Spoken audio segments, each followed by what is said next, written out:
So the project we're going to be talking about that we started approximately a year ago is called We Diaries, and it's by the Fourth Wall.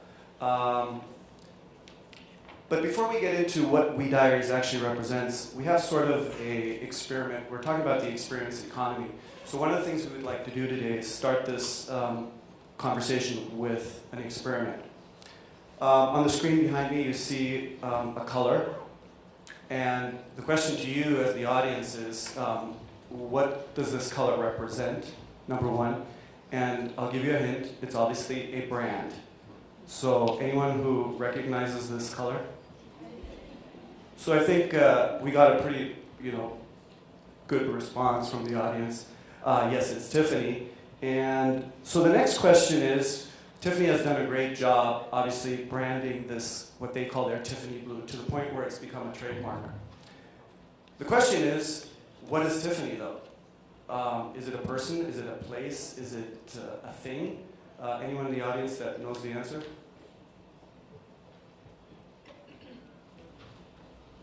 No. Okay, I take a no. So what's really interesting here, and this is part of the experiment, obviously, that when you look at the color blue, everyone in the audience recognizes it as Tiffany. The minute I ask the question, who is Tiffany or what is Tiffany, everyone is silent. This is quite amazing for a brand that for 150 plus years has spent billions of dollars marketing to you as the audience. And even more so, in this room, the audience is quite professional. We have people from digital marketing agencies, we have people from the branding industry, from social media, from various facets of industries, and yet you're not able to tell me what Tiffany stands for, even though they've spent billions of dollars marketing to you and the rest of the world. So I'll give you the answer. Tiffany was founded by a gentleman by the name of Charles Louis Tiffany. So there's your answer. It was named after the founder of the company. Funny enough that his last name was a girl's name, which is why most consumers, if you ask the question, assume that Tiffany is some sort of female that this brand was built around. Some people associated with Hollywood in the famous movie of Breakfast at Tiffany with Audrey Hepburn. So we now know the answer. 1837, Charles Louis Tiffany founded the brand, opened the first store in Broadway, on Broadway, not at Saks or at Fifth Avenue. And what's astounding about that is that he was there for a couple of years before he actually moved to his famous location on Fifth Avenue.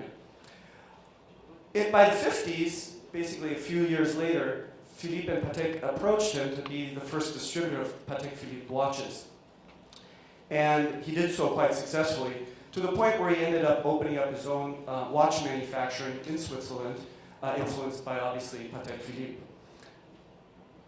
In 1867, then, he astoundingly came to Paris at the World Fair and got the award of merit for the first time as an American company, which is quite astounding at that time. Later on, he went on to define the six-prong famous diamond ring, famous other jewelries, the open heart, many items, the silver spoon that we now take for granted as Tiffany products. By the end of the century, he's probably considered one of America's most preeminent house designs for luxury jewelry. And by 1900s, obviously one of the first companies to pass 1,000 employee mark. So quite an astounding story. Yet again, no one in this room knew the story of Tiffany. That presents an opportunity, number one for Tiffany, but also for other brands that have may recognize the same dilemma they may be facing. So the question is, how do we take this opportunity and be able to tell that story? Because we've heard over the course of the past several days that the experience economy is all about storytelling. So that was the opportunity that I saw after leaving WeChat last year, because a lot of the comments that were made by the brands was that we've opened up, as you told us, in 2016, that we should be fired if we didn't have WeChat. Well, we followed your advice and opened up WeChat official accounts, mini programs, and yet we still don't have the followers that we're trying to get. So I heard this from many European companies, many American companies that I was engaging with, and so the solution to me was quite simple. If that's the case, let's find a vehicle to give them the content that they need to engage these users. So the question was how to do that. And if you look at, we're based in Los Angeles, Tokyo, Hong Kong, and China, what we realized is that obviously the movie industry is all about storytelling. Influencers are all about storytelling. So one of the opportunities we thought would be really great is to go back to WeChat, my former employer, and ask them if they wanted to participate in creating an opportunity between WeChat and content. And the answer was, which I expected, no, we're not interested, we're a platform, we're not a content provider. So again, that was the opportunity for us to step in. We created a brand called We Diaries, and now you know what the name refers to. It's the We from WeChat, and the word diaries, obviously, if you look in the dictionary, it's a record of events, observations, or transactions. So in our case, the diary is the travel log of potentially people that go from China overseas and go to these different locations and tell the stories through their eyes. So that was in essence sort of the opportunity. So what is the fourth wall really trying to do? If you look at a comprehensive digital strategy in today's age, and we've started back when Laura started this conference for many years now, she's been talking about relevant strategies, new technologies, innovation, platforms, etc. So when you look at design strategy, engineering technology, the engagement of the content, and the data intelligence, clearly the biggest opportunity that we identified, which is engagement in content, needed to be pursued in a different way. The reason is, there's a lot of companies out there that will tell you how to design things, get you the hardware, get you the UX, UI to design it. They'll harvest your data for you. But what are they harvesting? Or what does that harvesting of the data depend on? It depends on good content, content that engages. So again, that's where we decided that that was our opportunity to pursue this with our friends and partners. So let's look at actually a clip that sort of shows you how We Diaries went about in doing this. And we're going to show you a 1-minute quick clip on how that works.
So I think you get the point. What you saw was, you saw a lot of brands. In fact, if you counted them, it went pretty quick. This was based on 3 episodes that we've already shot. St. Moritz, Switzerland, Los Angeles, and Las Vegas. So 3 of the 10 episodes have already been produced and shot. They have not been released yet. So you're one of the first people to actually see one of the sizzle reels. And there's a lot of action-packed adventure, skydiving, flying in hot air balloons, propelled little gliders, race cars, helicopters, horseback riding. So a lot of the things that the average person, including you probably in the audience, haven't done yet. So what we realized that there's this thirst of Chinese travelers, and this is where we really get into the matter of what We Diaries really represents. It's this opportunity to go after 200 million Chinese that currently travel outside of China, visiting approximately 20 to 25 locations. What we've chosen is to take those 25 locations and amplify the activities that they do. So I'll give you an example. In Los Angeles, the first thing that when people arrive in Los Angeles, of these independent travelers now, they want to go to a gun club because in China, guns are not allowed, and unfortunately in the United States, guns is a big business, and we have a lot of gun clubs. So that is something that's very attractive for certain people that have never held a gun in their arm. or in their hands and go to a gun club and now can shoot at targets. So what we realized is that by taking sort of these experiences that were not common in their own country, and even sometimes in the hosting country, we would take those and document essentially these individuals going to these unique destinations. So number one, we're all about a distribution platform of content. We're a top travel documentary. We have 10 episodes that define season 1, and those are typically the top 10 cities of the world right now that we've identified. We have 3 locations that then go out and sort of analyze the travel trends within those continents and focus in on those. There's an auditioning process that's very important because that's what creates this viral effect on the OTT platforms to be wanting to participate in this and really get an audience to grow between 100 and 200 million people, which is our target. And the auditioning process is quite interesting because what it's doing is it's focusing on taking 3 girls, average girls, no celebrities, 1 individual boy, so 4 participants, regular Chinese individuals that audition through an OTT platform such as our mini program on WeChat, and then are able to participate if they're chosen. The criteria is quite simple. All you have to do is be able to speak a little bit of English, have visa qualification, and be over 21 so that there's no issue with liabilities. And then we obviously are going to be introducing our influencer host that will then be guiding these individuals, these 4 individuals, to these unique destinations and participating in all these activities. The brands get to participate because they tell their story and invite them to their factories, to their showrooms, whatever venue they choose to do, and then they are able to tell their story directly to this audience that in turn then broadcast this message to the audience in China, which is obviously the opportunity. So back to the question of Tiffany, imagine the girls arrive in New York, they're taken to the Tiffany Blue Cafe. At the Blue Cafe, they're greeted by Alessandro, the new CEO that came over from Diesel and is doing an amazing job. And he tells them the story about Tiffany, which is how I learned about it. So what that tells you is that now, for a very small effort, that story that none of you could answer or no one else can answer, they're going to be able to really broadcast that message in a very simplified way. It's about authentic storytelling, which is, again, Tiffany being able to tell their story. It's about fame content. Fame content we define as fashion, art, music, and entertainment. That's really what people are interested in now. And then it's hosted by an influencer that really is sort of the curator of this show, because when you're doing storytelling, you want to make sure that the story is good.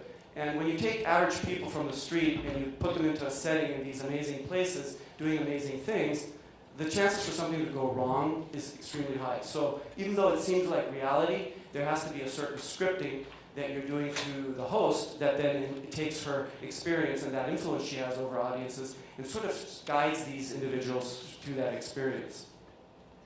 So some of the brand participations, you already saw the Zeppelin. So here's a Zeppelin. If anyone's been to LA, you've probably at one point seen in the sky that famous Zeppelin that flies around, the blimp. And you've always asked, including myself, like, how do you get to ride in that blimp? Well, it's only usually used for sponsorships. So we were able to get them on board. We told them we'd love to have our participants have this experience and fly around LA in the blimp. They said, great, let's do it. And they participated. The malls, you take the Forum Mall in Las Vegas or the South Coast Plaza in Southern California. These are the premier outlets of the world that really sell quite a bit of merchandise in these venues, and they're packed with Chinese. So they participated. Hotels like in Switzerland, the #1 hotel that Lady Di used to go with her family and kids, the Cologne Hotel. These are all very high-end type of customers that said, we want our story to be told through these individuals that are going to be staying or visiting our locations. So within that customer journey, really what we're doing is we're looking at that circle and saying, okay, where can we help you as the brand in your strategy, pursuing strategies with China, help you? And it's clearly on the engagement side where we believe a lot of this discussion and participation starts in the experience economy. So again, the emphasis must be on how do brands experientialize their products? We will help you by allowing you to tell the story through the eyes of these typical Chinese and let them broadcast that message to the audience in China. We have to do that through experience at our events, which is what we create for them, and then engage those people in a very personal way. And you can see that in the expressions that you even saw on the sizzle reel. We want them to share that experience because it's all about sort of not just entertaining them, but more importantly about engaging those users. And that's really what it's all about. As that experience then unfolds, we're able to take that experience, and that will allow you to actually stay in business. The people who are failing at doing that are not going to be around that long, because that's the new game that people are playing. So when you really look at the message, it's all about don't try and sell to your customers, because you can't buy the fans. Create the fans, and the products will sell themselves. So as I hand off to Tina, who can tell a little bit about her experience, let's look at the quick loop of this social media engagement that we're talking about. And it typically starts with the digital media that we're all focused on. Search engine optimization and influencers like Tina help us do that. Once that message sort of and the influence plays through, that affects our social universe, which is essentially the friends, the family, the social friends, and the work friends in our environments that we share that with. That's that viral sharing experience. Once that influence and that awareness is made, then we're able to consider, well, maybe I want to go on that trip. Maybe I want to buy that product. So it's, again, personalizing that experience through that influence that we've been given. So at this point, I think I'd like to introduce Tina, who can tell you a little bit about her experience and how she is able to do that for us. Good morning, everybody. My name is Tina, and I'm a content creator, photographer, and influencer, aka KOL. I'm originally from Taiwan, but currently based in New York, and I travel the world tirelessly to find the most beautiful sights and views to share with my audience. So, have you ever done a job that you're so passionate about it that you spend every waking moment thinking about it and you fall asleep dreaming about it? And that's how I feel about content creation and being an influencer. So let's define influence. What is influence?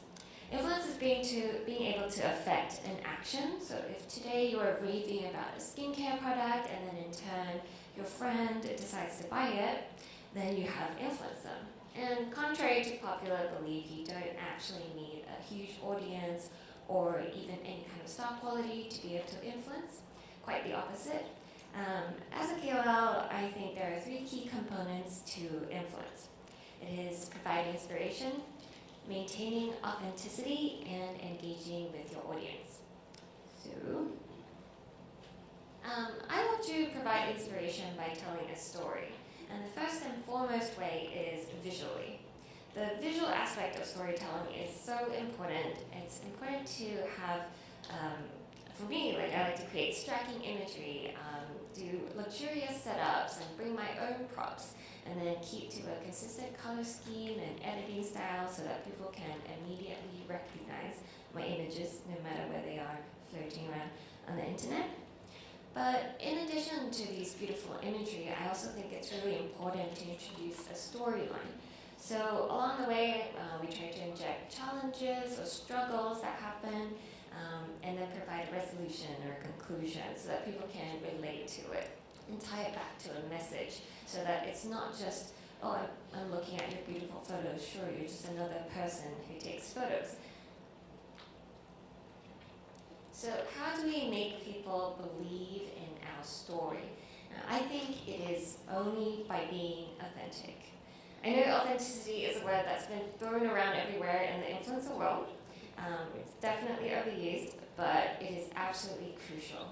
Only by being genuine, by being honest and truthful, can you develop a trusting audience. And with trust develops loyalty. I remember the moments that I get the most response and the most engagement with my audience is always when I show them the behind the scenes and teaching them how to do what I do or how they can also achieve the same things. And also obviously when I struggle, and trust me, there's a lot of struggles because I travel alone often. I also take photos of myself often, whether it's on the streets or in the hotel. I just set up a tripod and do my own job. It's a one-woman team here, and people really love that honesty and they really resonate with it. And then in turn, you can convert your followers from followers into fans. And fans, it would be a lot easier to sell your products to fans rather than followers. Next up, I want to talk about engagement. We all want to know, how do we engage with our audience? I personally spend hours every day engaging with my audience.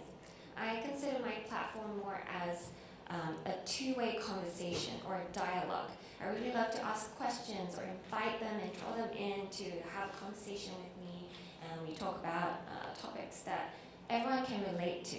So any kind of topic that resonates with every human being, like struggles, relationships, emotional hardship, or physical struggle, are always great topics to spark a conversation on your channels. And I feel that this engagement at the end of the day really pays off. And then when you have people coming, I have people coming to me, and if I'm wearing something or if I'm staying somewhere, they will keep asking me questions. What room is this? How do I book this? How do you recommend I go about traveling to this place? Or what is that dress you're wearing? And that is conversion from the engagement. And that's how you build an ongoing relationship with your audience and to maintain this loyal audience. So on that note, we're going to talk a little bit more about... Yeah, so to kind of sum up, I think that's exactly right, Tina. And that's obviously why we felt that bringing an influencer on as sort of the moderator and host of our show was going to be quite important, because that's what she does professionally, and she can guide those participants. The last comment we're going to make based on this chart, we don't need to go through it again, but I think the fourth quadrant, which is the escapist quadrant, that represents 25%, actually in the digital world today probably represents 75%. So what seems to be just a quarter, actually probably in terms of if you were to weigh the different contexts, is the escapist quadrant, because it's all about that active participation and the immersion. And that's really where I think storytelling through film, with kind of combination of an influencer, really amplifies that opportunity for everyone. And that's what we're here for.